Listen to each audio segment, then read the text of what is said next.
Oke teman-teman, selamat datang kembali di BDB Sharing sesi yang ketiga pada kesempatan malam hari ini. Ini sudah merupakan sesi yang ketiga. Nah ini tidak seperti biasanya, biasa kita satu dua. Hari ini kita tiga. Ya, jadi ini memang masyarakat kita saat ini sedang memerlukan literasi digital ini sendiri, ya ilmu-ilmu tentang penggunaan media sosial ini sendiri. Saya rasa seperti yang disampaikan Bang MT tadi, sebenarnya di dalam pembuatan Facebook, Instagram atau YouTube, di situ kan selalu ada panduannya. Ada panduan, misalnya dibuat Facebook itu sebelum kita isi email atau kita isi nama kita, di situ ada sebenarnya persyaratan yang panjang. Nah, mungkin orang pertama mungkin males baca, yang kedua mungkin ini ya karena bahasa Inggris ada yang nggak ngerti juga kan. Nah ini kan kalau kita lihat masuk dari anak-anak kecil sampai ibu-ibu semua pakai Facebook, pasti itu saya rasa hampir hanya 5% atau sampai 10% yang membaca panduan itu, panduan apa saja yang boleh, undang-undangnya seperti apa, itu pasti. Nah, ini kita lanjutkan Pak MT dari pertanyaan-pertanyaan kawan-kawan yang masuk lagi. Nah, ini ada satu pertanyaan, saya langsung. Ini pertanyaan ini masih berhubungan dengan yang prank tadi, Bang MT. Di sini bertanya, tapi apa di Indonesia ada penerapan hukum pelayanan masyarakat? Kalau di luar negeri memang banyak, namun di Indonesia belum pernah mendengar ada hukum pelayanan masyarakat. Ini Bang, pertanyaan menyambung pertanyaan yang tadi. Oh iya. Memang di Indonesia ini memang belum diterapkan dan belum berlaku. Karena itu banyak pihak, banyak aktivis sosial juga menawarkan itu. Dan kalau saya baca, itu rencananya di rancangan undang-undang KUHP juga akan dikenalkan hukuman kerja sosial. Gitu. Cuma seperti apa detailnya di rancangan undang-undang KUHP mengenai pidana kerja sosial itu saya memang bukan di hukum ya fokusnya. Pernah membaca itu masuk ke dalam rancangan undang-undang KUHP. Detailnya saya belum tahu. Yang jelas bisa saja itu akan diterapkan kalau memang itu berlaku. Gitu. Karena ya sebaiknya ada hukuman sosial lah, gitu agar orang itu bisa jangan melulu penjara saja. Walaupun penjara juga di lembaga pemasyarakatan, cuman kita ngelihat ya, saya pernah punya pengalaman lah ya, di penjara malah bertemu orang-orang yang ngajak lebih tidak baik gitu loh, gitu. Karena apalagi buat anak-anak muda yang tempat pembelajaran baru ya. Gitu. Kecuali kalau kebajikan di hati orang yang di penjara itu kayak anak-anak muda itu bisa lebih dewasa, itu dia akan aman. Tapi kalau umumnya ingin terbawa dengan situasi komunal, wah di sini orangnya preman semua, maka dia akan ikut-ikut menjadi preman, itu agak sulit berubah jadinya. Gitu. Harus dipisahkan juga sih. Makanya bagusnya di Indonesia juga ada penjara-penjara anak, penjara perempuan, itu dipisahkan juga, dan tergantung rehabilitasi mental mereka. Gitu sih. Ya mudah-mudahan bisa diterapkan lah. Jadi sama ya, seperti undang-undang ITE yang baru ini kan, kalau saya tidak salah baca kan ini merevisi juga undang-undang yang pernah ada, yang lama tahun 2008 ya, sepertinya ya, yang baru kemarin. Kenapa istilahnya kan ini bisa menjadi satu alternatif juga, masukkan istilahnya seperti hukuman sosial ini juga. Menurut saya walaupun mungkin tidak tertulis ataupun tidak menjadi hukuman yang pasti di undang-undang itu sendiri, karena untuk kasih pelajaran orang-orang yang seperti ini, kebijakan-kebijakan dari istilahnya lembaga pemasyarakatan ini kan bisa juga untuk menghukum orang-orang mungkin yang pasalnya tidak terlalu berat seperti itu, seperti di media sosial itu. Jadi ini memang salah satu permasalahan, bukan permasalahan sih, saya rasa ini salah satu hal yang memang perlu dipikirkan ke depannya, karena cara-cara yang saat ini dijalankan mungkin belum membuat efek jera, tetapi malah membuat orang-orang yang istilahnya di penjara atau dikasih hukuman itu bukan makin baik, tetapi ada rasa dendam. Oh, saya harus bisa, kemarin saya kok belum berhasil, kok segitu aja, hukumannya begini lama, mungkin saya selanjutnya bisa, supaya tidak ketahuan, gitu, supaya tidak ketahuan, tapi bisa lebih bisa viral lagi, seperti itu ya Bang. Jadi kalau misalnya Bang, bagaimana sih tip-tip kita, cara-cara kita. Nah, misalnya kalau saya pantau dari media Bang MT sendiri di Instagram, di Facebook kan setiap hari ngepost itu. Bagaimana untuk kawan-kawan kita, terutama di masyarakat ini, yang memposting tetapi bisa bermanfaat bagi orang lain. Dan kadang-kadang kan postingan-postingan kita itu asal-asalan aja. Bagaimana sih tip kreatif kita bermanfaat bagi orang lain, tetapi kita juga mendapatkan satu istilahnya kreativitas kita meningkat. Selain kreativitas kita meningkat, tetapi berguna bagi orang lain. Seperti itu. Kalau saya lihat di postingan, terutama di Instagram Bang MT juga salah satu yang menginspirasi saya. Mungkin saya buat blog juga dari Bang MT juga. Ya, mungkin itu bisa menjadi kasih tip untuk kita pengguna media sosial ini, Bang MT. Iya, kasih tips ya. Wah, ya sebenarnya sih kalau saya membedakan fungsinya sih. Kalau memang di Instagram saya hampir jarang membuat postingan-postingan yang sangat-sangat istilahnya ya saya usahakan ini ada manfaatnya buat orang gitu, sederhana apapun, walaupun itu hanya sebatas lagu, tapi dari lagunya sebenarnya orang kalau memperhatikan liriknya itu ada pesan di lagu. Orang membuat lagu itu kan karena ada pesannya, atau video atau quote itu, dan semuanya adalah yang saya lihat di sekitar. Jadi saya ketika membuat konten tuh nggak ngarang-ngarang mau bikin konten apa ya, lalu mikirin, enggak, itu capek banget kayak gitu. Jadi lihat aja ya, misalkan kemarin ketemu supir taksi ngobrol tentang ini, itu kan dari obrolan itu ada masalah, ada yang harus dipecahkan gitu kan. Jadi dari situ, dari kehidupan sosial yang terjadi sebenarnya sumber konten semua ya. Dengan ada berkomunikasi dengan orang lain itu akhirnya menjadi ide buat membuat konten gitu.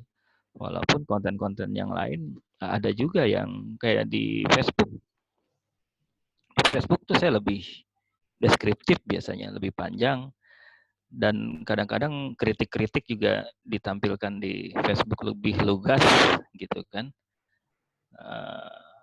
Baik mengkritik orang-orang yang dulu pro Jokowi, orang-orang yang dulu pro Prabowo ketika zaman pemilu kita, mengkritiknya karena mereka berlebihan dengan memaki-maki orang yang berbeda. Karena posisi saya adalah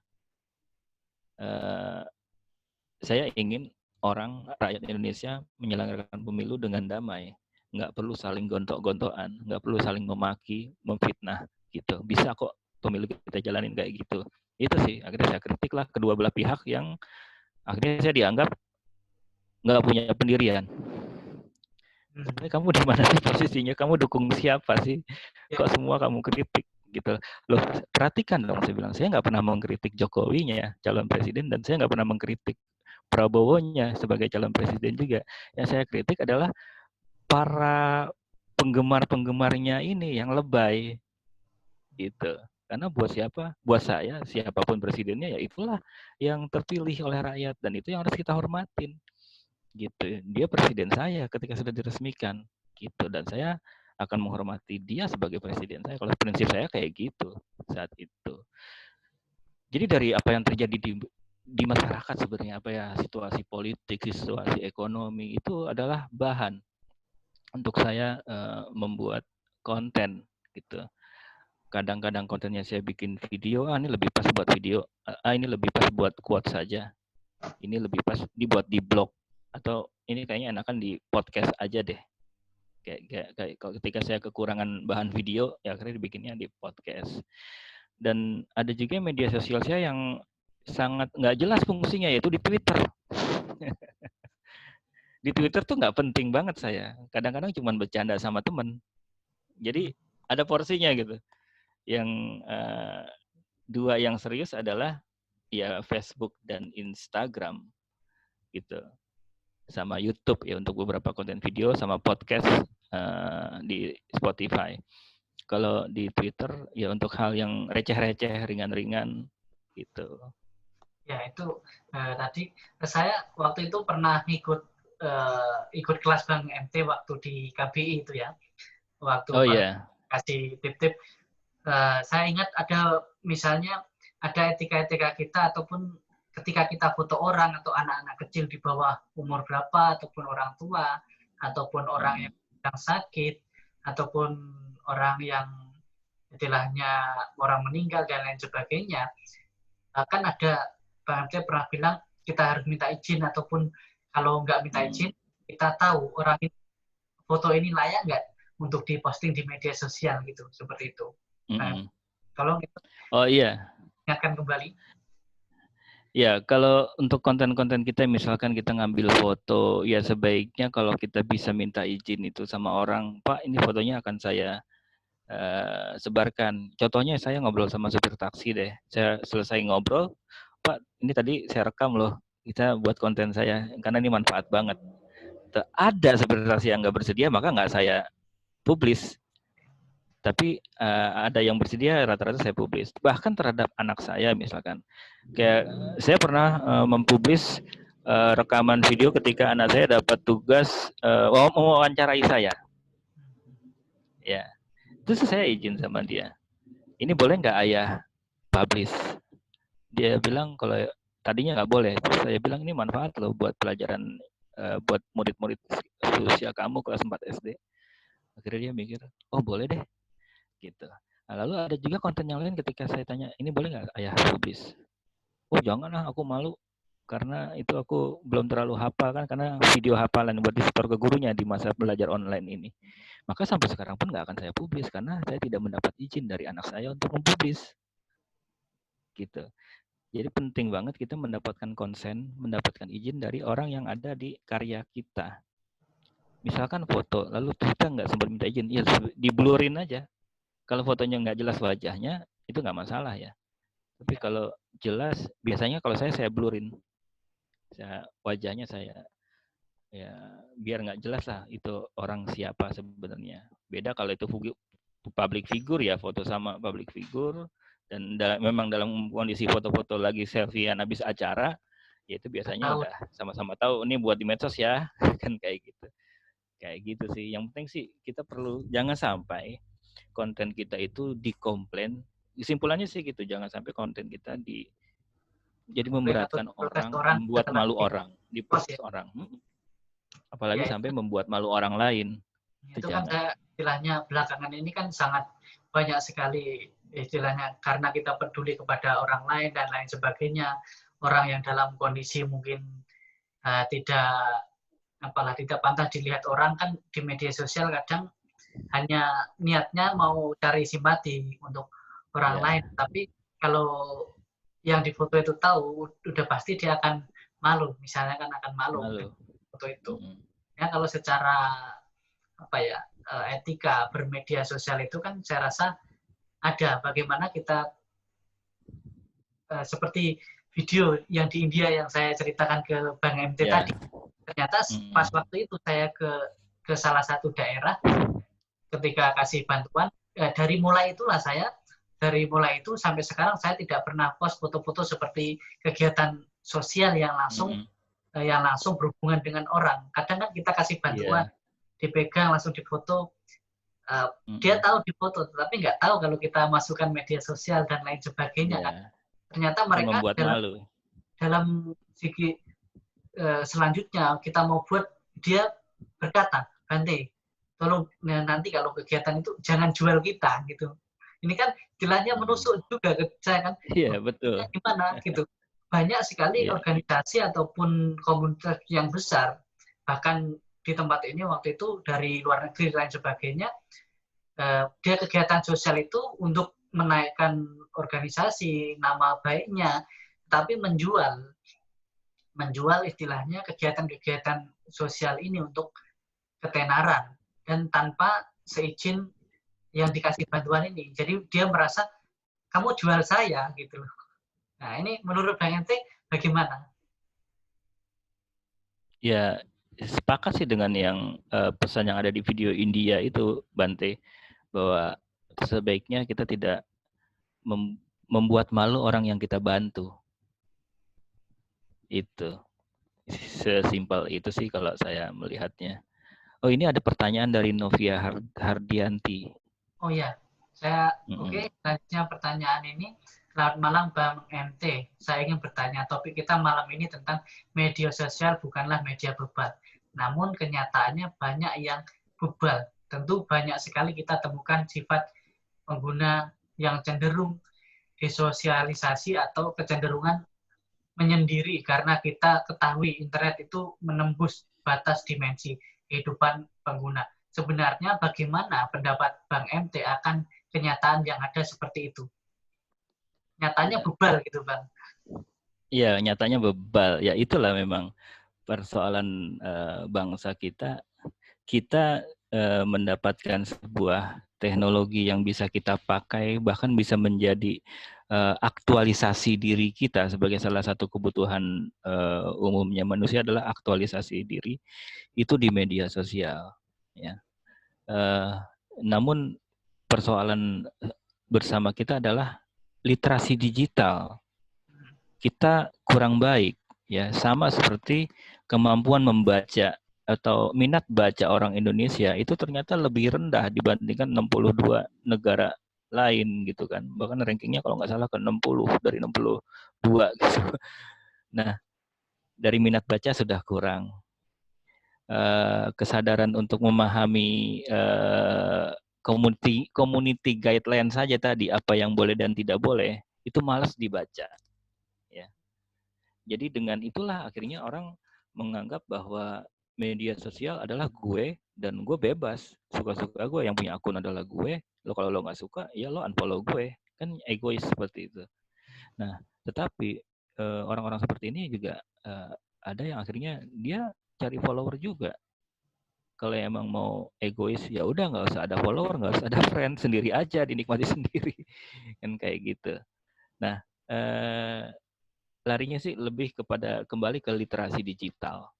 Kita harus meningkatkan kemampuan literasi digital kita. Saya jadi ingat nih, kebetulan tim ICT Watt Tebet itu membuka kelas gratis literasi digital. Jadi teman-teman bisa daftar. Di situ sangat fundamental, sangat dasar sekali kemampuan literasi digital kita belajar. Ada di saya type di chat ya, belajar.ictwatch.id, belajar.ictwatch.id. Nah, di situ kita ICT Watch ingin karena kan kita COVID nih, nggak boleh. Biasanya kan ICT Watch selama bulan Ramadan kan keliling ya, kayak tahun lalu di Medan ya, kita buka puasa di Medan dan di kota-kota yang lain. Tapi selama COVID ini ICT Watch sepakat untuk tidak kelayapan ke berbagai daerah, tetapi kita buka kelas online, gitu. Nah, semua orang bisa belajar di sana. Ada 7 materi, mulai dari dasar literasi digital, digital parenting, bagaimana orang tua menjadi orang tua di zaman sekarang, di mana anak-anaknya lebih pinter bermedia sosial, anaknya lebih paham gadget ketimbang orang tuanya, gitu kan. Lalu tentang literasi digital itu apa sih? Lalu tentang bagaimana aktivisme di media sosial, bagaimana membuat kampanye-kampanye yang efektif di media sosial. Ada juga tentang yang lebih penting nih, bagaimana menjaga privasi dan melindungi data pribadi kita di zaman sekarang. Terus juga bagaimana menjaga agar handphone kita menjaga, melindungi handphone kita, karena handphone kita ini sebenarnya pintu pertama untuk membuka privasi kita, dan bagaimana kita bisa mengamankan handphone kita. Dan terakhir, materi ketujuh adalah bagaimana cara men-setting agar WhatsApp itu bisa bermanfaat lebih baik. Karena kan sekarang WhatsApp menjadi media chatting yang populer ya, paling tinggi penggunaannya, dan banyak juga hoax yang menyebar di sana, dan ada edukasi. Nah, 7 pelajaran itulah yang kita berikan di belajar.ictwatt.id. Untuk guru-guru, ketika belajarnya selesai, itu bisa mendapatkan sertifikat. Sertifikat ini ditandatangani oleh ICT Watt dan WhatsApp Asia Pasifik. Dan juga di WhatsApp-nya, dan juga dirilis juga oleh Kementerian Kominfo. Ini dimulainya gitu. kapan? Untuk kapan saja. Kapan? Itu waktunya bebas-bebas saja. Jadi tidak ada batas harus bulan Mei, harus bulan Juni, enggak. Jadi kapanpun kita punya waktu untuk belajar. Ketika sudah selesai belajar, mau ujian, ya tinggal ikut ujian, dan semuanya gratis.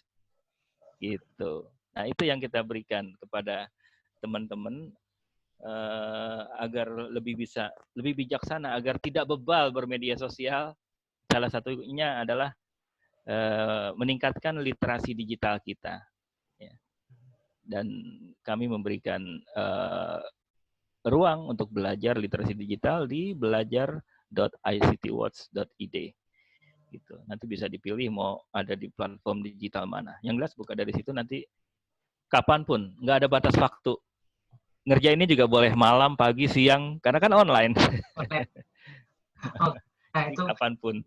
Itu gitu. Info bagi kawan-kawan semua itu sangat istilahnya sangat bermanfaat sekali ya kalau kita bisa mempelajari hal seperti itu, karena saya rasa hampir separuh kehidupan kita saat ini berhubungan dengan media ya. Bahkan saat-saat COVID ini malah hampir 70% kehidupan kita harus media. Di kalangan pendidikan, kita ngajar, kita belajar, kita belanja, dan lain sebagainya. Semua menggunakan hanya satu alat, yang handphone ini sendiri. Ya, saya ingin bertanya banyak. Terus bagaimana sih cara kita menjaga istilahnya media sosial kita? Cara menjaga media sosial kita kan belakangan ini banyak, bahkan WhatsApp juga ada yang dihacker ya. WhatsApp banyak belakangan ini WhatsApp dihacker, ataupun Instagram ataupun Facebook kita. Bagaimana cara kita menjaga media sosial kita ataupun akun-akun yang ada di HP kita, termasuk bank dan lain sebagainya. Kadang kan orang khawatir dengan hal itu. Bahkan Zoom ini sendiri istilahnya kan sangat rentan sekali. Seperti itu, Bang MT. Iya. Yang perlu kita lakukan adalah autentifikasi 2 faktor. Di WhatsApp, di HP kita, di akun-akun media sosial itu ada two-factor authentication. Itu penting, ya. Karena orang ketika mau masuk ke akun kita, dia akan minta konfirmasi dari nomor SMS kita ataupun dari email kita. Email kita juga harus berlapis, jangan cuma media sosial yang di two-factor authentication, tapi juga email. Di-setel juga, set two-factor authentication. Kayaknya kok ribet amat. Iya, demi keamanan kita memang harus ribet dulu. Tapi sekarang daripada nanti kita dihack kayak gitu, itu sih nyalakan fitur two-factor authentication, fingerprint, dan segala macam layanan keamanan yang sudah disediakan oleh platform. Dan satu hal saya jadi ingat, ini baru kemarin, jangan gampang menerima pertemanan dan memberikan nomor telepon kepada orang yang belum kita kenal banget di media sosial. 2 hari yang lalu ada seorang pengguna media sosial di Facebook yang melaporkan ke saya, "Bang, saya mau lapor Saya ada orang baru kenalan di Facebook, lalu dia minta nomor telepon saya, cewek bang. Akhirnya kami teleponan dan saya dirangsang, lalu kami video bugil. Setelah itu dia tadi malam mengancam saya, dia akan menyebarkan video bugil kami ke semua murid-murid saya. Kebetulan dia guru ya, ke semua murid-murid saya di Facebook. Kalau saya nggak ngasih duit, jadi diperas. Kayak gitu. Karena apa? Wah, ada cewek nih, fotonya cakep, terus minta nomor telepon, dikasih. Lalu ketika ditelepon, diajakin video Google, dan ternyata itu buat modus pemerasan. Dan ini sedang terjadi. Dan pelakunya menurut hasil penelusuran kasus ini, itu bukan satu orang itu, bukan pemilik akun itu, tapi memang dia ada sekelompok orang yang memang ditugaskan untuk itu dan untuk memeras. Berarti itu kita menggunakan akun-akun orang lain yang dihack tadi ya Bang Ente ya? Enggak, jadi dia seolah-olah memang orangnya ada, timnya ada, foto-fotonya sama tentang dia semua, tetapi memang dia bagian dari itu dan akunnya namanya palsu. Gitu. Kegiatannya apa, dia seorang penyanyi dangdut gitu kan. Ya, teman saya ini kebetulan memang orang kampung, ditelepon oleh penyanyi dangdut dan foto-fotonya seksi. Ya laki-laki ya, kadang suka nakal. Memang, dan ini hati-hati, terutama buat laki-laki. Iya, ini kan belakangan ini memang banyak sekali ya istilahnya modus-modus. Bahkan kemarin orang sini pun ada yang nggak tahu, walaupun dia tidak pernah kasih nomor teleponnya ya, tapi mungkin dia pernah mendaftar di salah satu media sosial menggunakan nomor teleponnya, dia pernah ditelepon, dia bilang istilahnya saudaranya sedang kecelakaan, disuruh kirim uang. Nah ini dia udah kirim hampir 3 juta, tapi setelah ditelepon keluarganya nggak ada yang kenapa-napa. Padahal dia tidak pernah sama sekali kasih nomor ke orang lain. Nggak ada. Bahkan orang ini dia nggak punya Facebook. Nggak tahu dari mana orang dapat nomornya ini ya. Nah itu bisa dari mana kadang. Nomor-nomor kita itu terlacak dari mana? Oh ya. Itu pertama bisa acak. Kedua kadang-kadang memang database nomor kita itu sudah tersebar. Kadang-kadang kita lupa ketika kita ngisi registrasi kegiatan acara di mana. Ketika ngisi pulsa, kita tulis. Pulsa berarti ya. Gitu. Bisa ketika ngisi pulsa, beli online, itu kan bisa dijebol. Kemarin aja kan salah satu marketplace kita jebol data pelanggannya kan. Kayak gitu. Dan itu banyak sebenarnya cara untuk menjebol kayak gitu yang sudah terjadi. Yang jelas ketika kita mendapatkan nomor telepon dari orang yang nggak dikenal, tenang lah, jangan gampang panik, karena kalau udah panik itu gampang dibohongin, gampang diprovokasi. Karena panik tadi dan dia mungkin belum mengalami itu, kalau percaya begitu saja sih mungkin di SMS saya, di HP saya ini yang saya dapat mobil lah, dapat rumah lah, dapat apa sangat banyak sekali ya. Tapi enggak saya. Iya, benar. Ini kan salah satu memang kita inilah kurangnya literasi digital, pembelajaran dalam hal penggunaan media sosial ini, saya rasa saat ini harus mulai kita sedikit-sedikit mempelajari lah. Bukan berarti kita di kalangan, saya kan tidak kerja di media sosial, tidak, tetapi masyarakat dari lapisan terbawah pun sekarang menggunakan itu semua ya. Paling tidak kan WhatsApp, di grup-grup WhatsApp itu juga bisa ternyata nomor kita dipakai orang juga. Kadang-kala kemarin beberapa, kalau di Medan ini Bang Ente, belakangan ini WA yang mereka hack. WA digunakan orang lain. Nah ini mungkin perlu yang namanya literasi digital itu, mempelajari bagaimana menjaga. Nah itu ada di tentang WA, ada di belajar.ictwat.id itu Bante. Oh ya, nanti betul lah, nanti kita akan sharing ke teman-teman yang ikut hari ini. Saya juga boleh sharing halamannya nggak? Boleh, silahkan. Itu ya, teman-teman yang belum bisa. Teman-teman yang di sini bisa ikut bergabung, ataupun teman-teman yang mendengar di YouTube channel BDP Sharing ataupun di BDP, dan nanti bisa mengikuti pelatihan dan dari internet Indonesia. Ya, yang jelas ingat aja belajar. Belajar. Ya, di belajar.ictwatch.id. Itu ada di chat sudah ada kok. Oke, nanti kita langsung mendaftar di situ. Nah, ini mungkin merupakan salah satu kesempatan, bahkan ini satu bonus bagi sesi kita malam hari ini, Bang MT. Ini malam. Dan nggak usah daftar kartu prakerja. Nggak usah kartu kerja, langsung di situ.